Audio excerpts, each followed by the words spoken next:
Good day, everyone.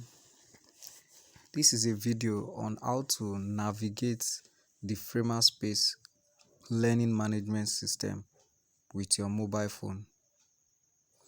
Why am I doing this video? The Framerspace learning management system is actually optimized, that is to say, it is designed for laptops and computers usage.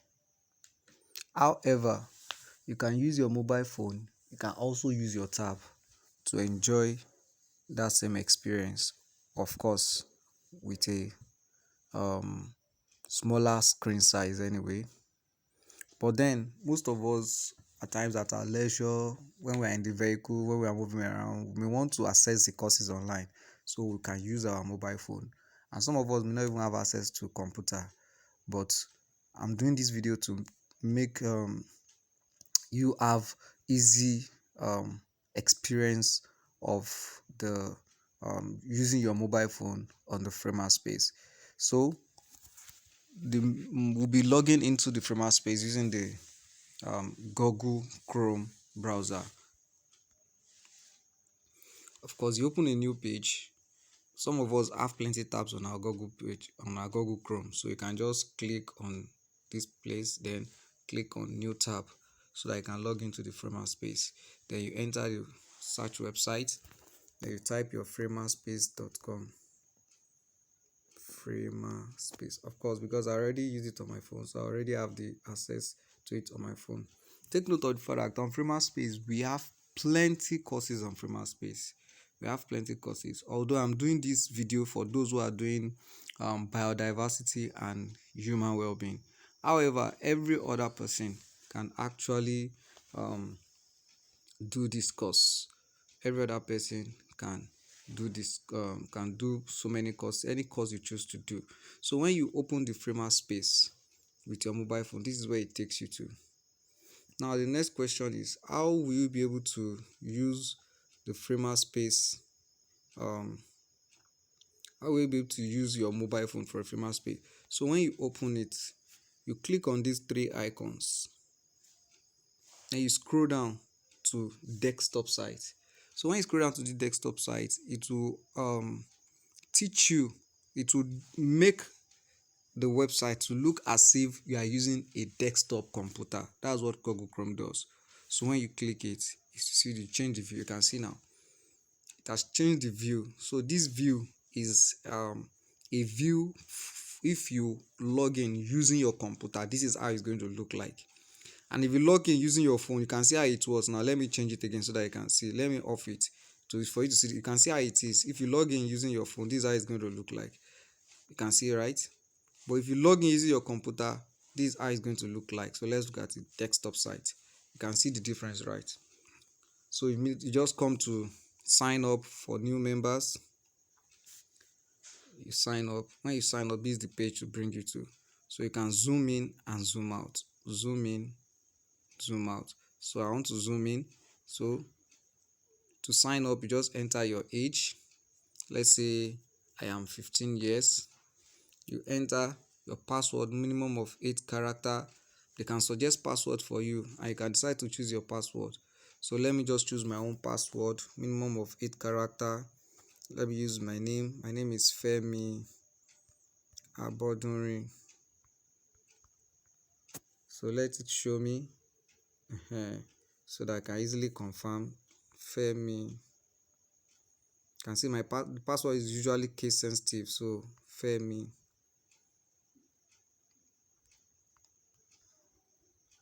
Abodunrin. Alright, so I agree to the terms of Framerspace, then I sign up. Sign up. Alright, it's loading. Good. Now that I've signed up, you can see you can, on the Google Chrome will ask you if you want to save the password. You can decide to save it. Like me, you can decide to save your password. I can decide to say never. It's always better to say never, especially if you are using someone's computer or someone's phone. Please don't save your password on another person's phone. And if you know that you are the only one that used to use your phone, like external third party, someone you don't trust, don't really have access to your phone, you may decide to save it. but as a rule, on another person's phone or computer or device, don't save your password. Very, very important. So I can't, let me use never save password, but I already know my password. So now, as a rule, you must copy this link, this unique ID. Now, Framerspace does not want to be collecting data of your name and things like that. So they want to keep the privacy of your data is very important to them, and that's why they don't just collect your data, your names, your details anyhow. That's why they give this unique ID. That will be your username. Unique ID, same thing as your username. So you already have your password. So if I log out now and I want to log in again, I will have to use this unique ID. So no, me, what I used to do is this. I'll just screenshot it immediately. I can use my screenshot here to screenshot it. And for some of us, so it's already screenshotted, done. For some of us, you can scroll down on your phone, you see that link. You see, okay, scroll down. Okay, you can see screenshot here. So you press your screenshot. It's already so that's done. So that means anytime I'll just go to my gallery, I'll bring out the unique ID password. But if you don't want to screenshot, you don't want to save it, it's always important to also put your email address. So I can put my email address here. Consult. My email address is consultfemaboard@gmail.com. Consultfemaboard@gmail. Then I confirm my email address. consultfemaboard@gmail.com. Now it's very important you put your password, your email, I beg your pardon. The reason why it's very necessary is because if at all you misplace your unique ID, maybe you screenshotted it, you saved, you wrote it down somewhere, you don't know where you wrote it down. When you screenshotted it, somebody handled your phone and deleted all the screenshots, then saving this password can help you to recover it. And on this Framerspace, two things are important. Every work you do, you will see where they write update. Always click update. And apart from update, you see mark as done. Always do that too when you have done it correctly. So I'm going to click update now. Update. So it's updated. Then I can go to take me to the courses comfortably. Take me to the courses. Take me to the courses will bring a list. Okay, I'm waiting for my network.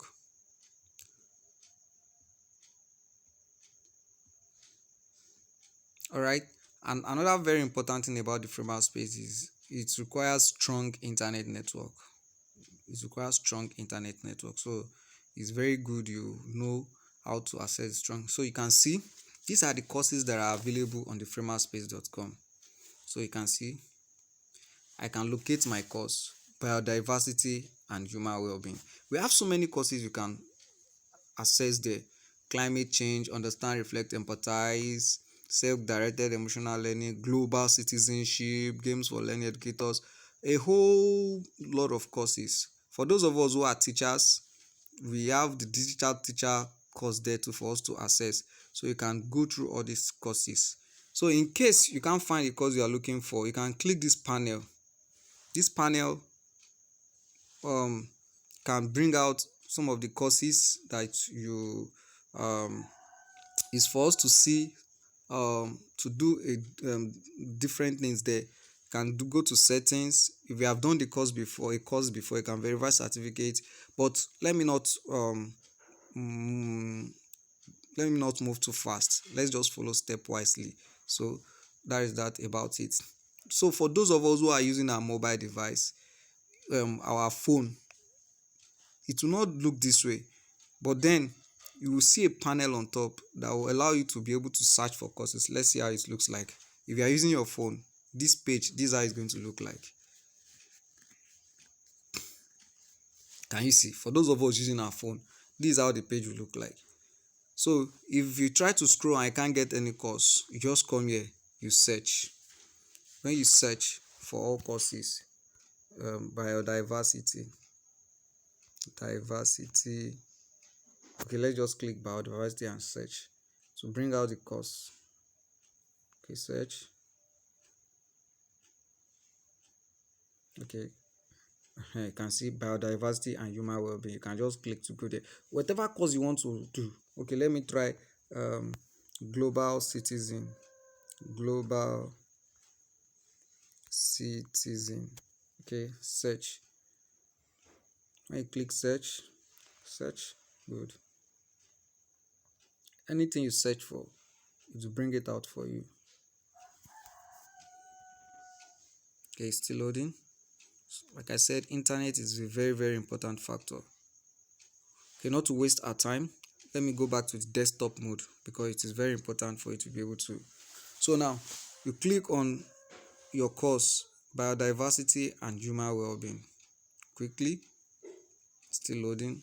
You have to be, of course, you have to be patient with computer or whatever device you are using. Biodiversity. So you can see join cohort, facilitated cohort, self-directed course. So click on self-directed course because you are learning at your pace. You are learning at your pace. I'm just going to be guiding you throughout the course. So you can now click on enroll in course. Enroll in course.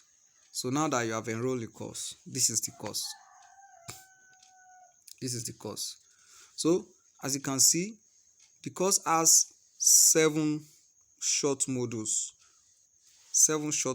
and at the end of the course, if you have attempted all the modules, you check for your certificate. So you'll be going through the modules one after the other. You go through the modules one after the other. So let's say you read through this part, try and understand what they are trying to say in this part. Step for certification. These are the steps you need to take to get your certificate. Very, very important. You see that part where they wrote, remember to answer all questions and click save to record your responses under the course, especially the question marked with asterisk. And for subjective response, there is responses that require you to type. It's very important you use some of the words they use to explain. There will be a lot of videos, there will be a lot of audios. So when you listen to them, read them. Some of the key words they use, that is to say important words they use. When you are answering questions, you also try and use those important words so as to be able to grade you appropriately to obtain your certificate. So orientation to the course, when you click it, orientation to the course, you can see concept for form submission. You click, there will be a lot of I agree, I disagree, and a whole lot of things there. You click on them, and also some of in the middle there are some questions like questionnaire. There are some that look like test. There will be video.